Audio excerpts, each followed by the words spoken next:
जब अपने भक्त के लिए भगवान श्री कृष्ण स्वयं देने आए थे गवाही, जानिए ये पौराणिक कथा। ये कथा हमारे देश के साक्षी गोपाल नामक एक मंदिर से जुड़ी हुई है। कथा के अनुसार एक बार दो ब्राह्मण वृंदावन की यात्रा पर निकले। उनमें से एक वृद्ध था और दूसरा जवान था।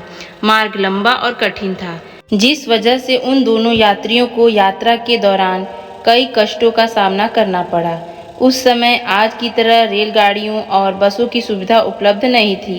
यात्रा के दौरान युवा ब्राह्मण ने वृद्ध व्यक्ति की खूब मदद की, जिसकी वजह से वृंदावन पहुंचकर उस वृद्ध ब्राह्मण ने कृतज्ञता जताते हुए कहा कि हे युवक, तुमने मेरी खूब सेवा की है। मैं तुम्हारा अत्यंत कृतज्ञ हूँ। इस सेवा के बदले मैं तुम्हें पुरस्कार देना चाहता हूँ। पर उस युवा ब्राह्मण ने पुरस्कार लेने से मना कर दिया, जिसके बाद वृद्ध व्यक्ति हठ करने लगा।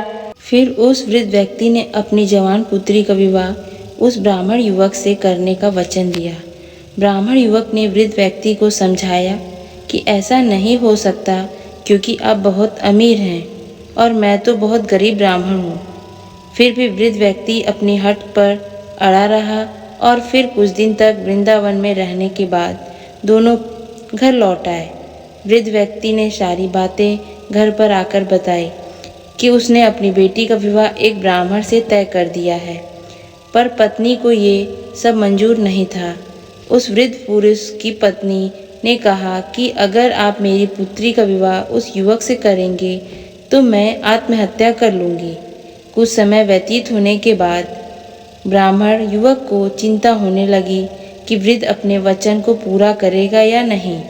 फिर ब्राह्मण युवक से रहा न गया और उसने वृद्ध ब्राह्मण के पास जाकर उसको अपना वचन याद करवाया।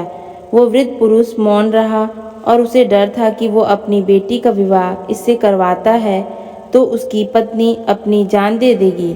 वृद्ध पुरुष ने कोई उत्तर नहीं दिया। तब ब्राह्मण युवक ने उसका दिया हुआ वचन याद करवाने लगा।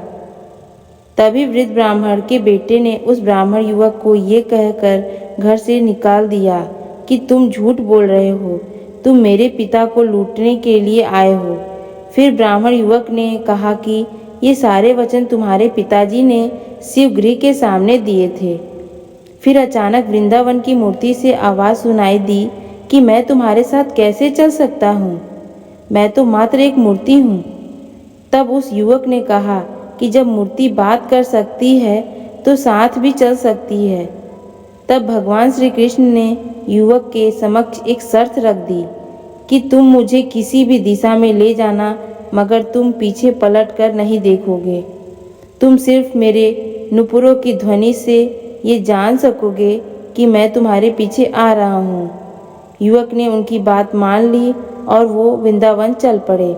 जिस नगर में जाना था वहाँ पहुँचने के बाद युवक को नुपुरों की ध्वनि आनी बंद हो गई। युवक ने धैर्य न धर कर पीछे मुड़कर देख लिया। मूर्ति वहीं पर स्थित खड़ी हुई थी। अब मूर्ति आगे नहीं चल सकती थी, क्योंकि युवक ने पीछे मुड़कर देख लिया था। वो युवक दौड़कर नगर पहुंचा। सब लोगों को इकट्ठा करके बोलने लगा कि देखो, भगवान श्री कृष्ण साक्षी रूप में आए हैं। लोग स्तंभ थे कि इतनी बड़ी मूर्ति इतनी दूरी से चलकर कैसे आई। फिर भगवान श्री कृष्ण की मूर्ति ने सबके सामने ब्राह्मण युवक की गवाही दी। उसके बाद वृद्ध ब्राह्मण की पुत्री के साथ उसका विवाह संपन्न हुआ। विवाह के बाद उस युवक ब्राह्मण ने श्री विग्रह के सम्मान में उस स्थल पर एक मंदिर बनवा दिया और आज भी लोग इस मंदिर में साक्षात श्री गोपाल की पूजा करते हैं। तो हमारी आज की ये कथा आपको कैसी लगी हमें ज़रूर बताएं। Please subscribe, like and share my channel.